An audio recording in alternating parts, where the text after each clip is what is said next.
Hello everyone, in this particular video I'm going to talk about Garuda Purana and what are the sins if we do now, how it is going to reflect in our next birth, which is talking about from the Garuda Purana. If you are a person who is not interested to know all these things, then you don't have to continue watching this particular video. Garuda Purana is a conversation between, initially it starts like it is a conversation between Vishnu and Garuda, is vehicle, bird, and in that Vishnu starts explaining that if you do this particular sin now, then you are going to be born with this particular defect in the next next birth. And then the second section of Garuda Purana talks about different hells, what are the different hells and what are the different punishments, what happens to the soul after death, and how long is the travel, and who will come and take us, etc. For example, Sanda and Prasanda are the two people who will normally Yamadutas who come to capture life. And it also talks about a person who has done a great sin, too much sin, which entrance of the Yamaloka they will go. For example, southern gate, and Dharmatvaja is the gatekeeper in the southern gate of the Yamaloka.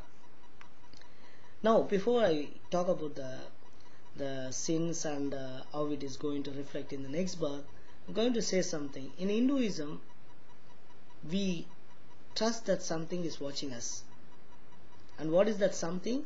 It is also explained in the Garuda Purana that like sun is watching, moon is watching, fire is watching, sky, wind, earth, water, our Atma, conscious, Yama, day and night, and including Dharma.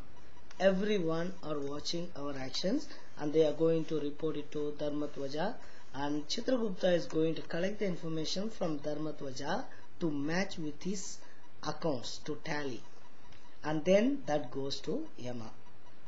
Now let us see what Vishnu is talking about. Different sins and different punishments. Not punishment in the hell, punishment when we are born the next birth. A person who speaks ill of caste is born as a pigeon. Killer of a cow, born with a hunchback. A person who murdered a virgin is born with leprosy. A person who had illicit relationship is born as impotent. A person who has done false witness, born as dumb. Person who steals, born as blind.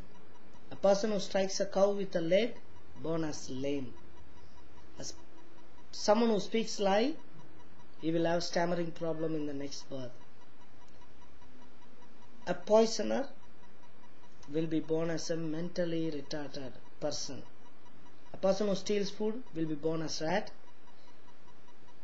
A person who deceives a friend, born as a vulture. Someone who hates mother and father will be, for next 1,000 births, he will be destroyed in the womb itself. A wife who runs away after another man, born as a serpent. A friend who has run away with a male who has run away with a friend's wife, born as a donkey. Person who don't donate is born in a very poor family. These sort of things, it's a very big list, huge list, it keeps growing. But we are all humans, we do make mistakes. So with our conscious or without our conscious, we might have done all this, but do we need to worry about it? That this sort of punishment I am going to get? Rather than worrying, let us see how to fix them.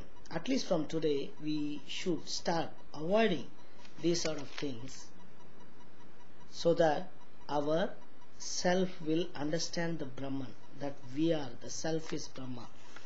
And Adi Shankara and Ramana Maharishi from Ramana from Tamil Nadu, India, has given some simple 10 bullet points with 2 sections. If we follow that, this is like a prerequisite for understanding the self is equal to Brahman. Let me explain what they are, and if time permits, at least follow something. out of this. Under Yama, there are two sections, Yama and Niyama. Under Yama, follow Ahimsa, non-violence, Satya, truthfulness, Asateya, non-stealing, Brahmacharya, which is a divine conduct, Shama, forgiveness, Dhriti, which is overcoming our fear, overcoming our indecisiveness, and seeking each and every task to its completeness, Daya, which is compassion, Arjava, which is honesty and being straightforward, Mita Agara is not eating too much, not eating too less, and Sausa, which is purity in body, mind and speech. Now coming to Niyama, Re, which is remorse, feeling ashamed for the misdeeds what we do, and Santosha, which is contentment with what we have, and then Dana, which is giving to the poor and needy without expecting any rewards or recognition or in return. Astikya, which is faith towards the teacher, Ishwara Pujana, which is worship to Ishwar, Siddhananda Shravana, which is listening to Puranas, reading Puranas, etc. Madi, which is developing spiritual will, and Vrada, which is sacred oaths, fulfilling the religious oaths and observing all the religious things with faithfulness. Japa, which is recitation, reciting mantras, chanting mantras, and tapas is endurance of opposite, like understanding hunger and thirst, heat and cold, standing and sitting, etc. So at least if we follow some bullet points out of this, and Yama and Niyama, from tomorrow at least we will start staying away from sins. That's it. That's all the message I wanted to say in this particular video. Please do take care.